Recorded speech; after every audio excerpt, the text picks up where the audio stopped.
Ils ont voulu faire des petites réformes par-ci par-là, replâtrer, boucher quelques petits trous. La France continue d'être le pays qui domine. Il y a une décision politique dès le départ, c'est celle de décider qu'on veut sa monnaie. La décision politique étant prise, tout le reste est un aspect technique.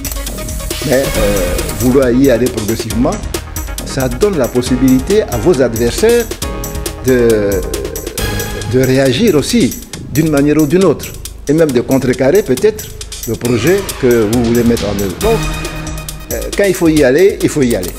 Les étudiants sont dans la population, sont dans le peuple, et leur opinion peut influencer pour montrer à la population la vacuité donc de l'existence du franc CFA. Aujourd'hui, j'ai le plaisir d'avoir reçu M. Philippe-Henri Dacoury-Dablé, ancien gouverneur de la Banque centrale des États de l'Afrique de l'Ouest, dans cette émission consacrée sur le franc CFA.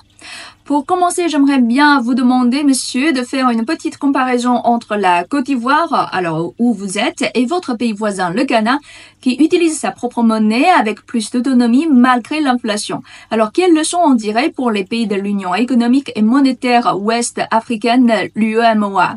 Il faut dire que, pour être précis, que le Ghana et d'autres pays africains, Gambie, la Sierra Leone, la Guinée-Conakry, utilisent effectivement leur propre monnaie et ils en sont des souverains. Ça veut dire qu'ils le font avec une large autonomie, ils prennent les décisions qu'il faut, ils ont une politique monétaire adéquate qu'ils décident eux-mêmes. Pour qu'une monnaie puisse effectivement fonctionner dans les meilleures conditions, il y a des conditions techniques qu'il faut réaliser, qu'il faut respecter.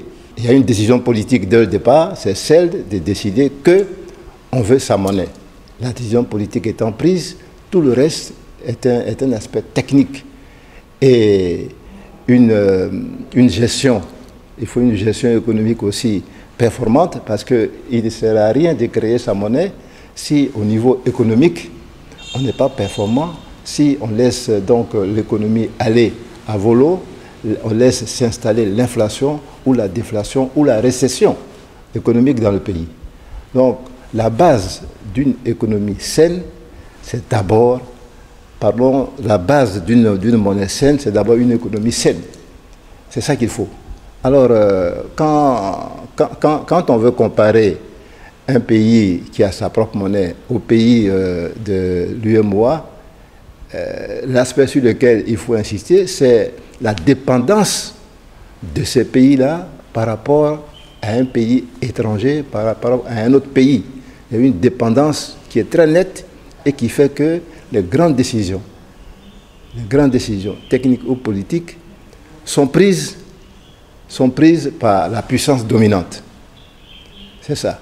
Donc, le Ghana ou tout autre pays ayant sa propre monnaie a décidé, ce pays a décidé d'avoir sa monnaie et de ne pas dépendre de quelqu'un d'autre. Et c'est cette décision qui doit être prise au niveau de l'UEMOA.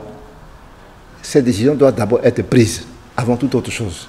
Si on veut continuer à se complaire dans cette relation de dépendance, c'est vrai, la monnaie continuera toujours à être un instrument de domination du pays étranger sur les pays de l'UEMOA.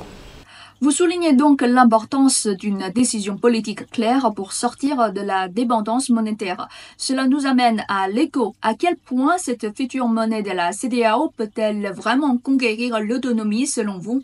Et quel serait le changement institutionnel décisif? Alors, historiquement, l'écho est le nom que les pays de la CEDEAO ont donné à la monnaie qu'ils veulent créer et qui est en chantier depuis quelques années, depuis même pratiquement surtout après la création de la CEDEAO. Donc, c'est une monnaie qui est en gestation, qui est en création et qui appartient à l'ensemble des pays formant la CEDEAO. Et le nom est connu, mais effectivement, on est en train de travailler sur le dispositif, sur tous les éléments, les conditions qui doivent être réunies pour qu'effectivement la monnaie soit créée. Alors, on en était là lorsque tout à coup, ici en Côte d'Ivoire, à Abidjan, le président Macron et le président Ouattara décident de donner le nom de ECO au franc CFA. Mais d'où ça sort? D'où ça sort? Il y a déjà quelqu'un s'est déjà donné un nom, genre marque déposée, et vous venez, vous prenez ce nom pour vous l'attribuer. C'est une monnaie de la CEDEAO qui va s'appeler l'ECO. Ce n'est pas une monnaie de l'UEMOA. Et encore une monnaie au sein de laquelle la France continue d'avoir sa domination. Donc ça ne peut pas marcher. Hein, ça ne peut pas marcher. Alors si on parle d'ECO, disons que l'ECO que nous connaissons, c'est l'ECO qui est la future monnaie de la CEDEAO. Le franc CFA continue de s'appeler le franc CFA, il ne s'appellera pas ECO. Et ça ne marchera pas. Et la preuve, ça n'a rien donné. Ça n'a rien donné. Ils ont voulu faire des petites réformes par-ci, par-là, replâtrer, hein, boucher quelques petits trous, mais ça n'a pas marché, ça n'a pas pris.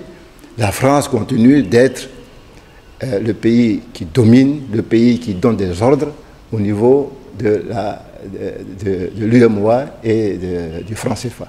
Vous décrivez une appropriation problématique du nom ECO par la France et le maintien d'une domination. Dans ce contexte, pensez-vous que l'approche radicale de l'AES, c'est-à-dire une rupture totale avec le franc CFA, soit plus efficace qu'une transition progressive vers l'ECO?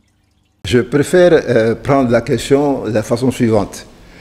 Faut-il une transition monétaire progressive pour arriver à une monnaie indépendante, ou alors prendre une décision nette sur place pour passer d'une monnaie dominée comme le franc CFA à une monnaie indépendante.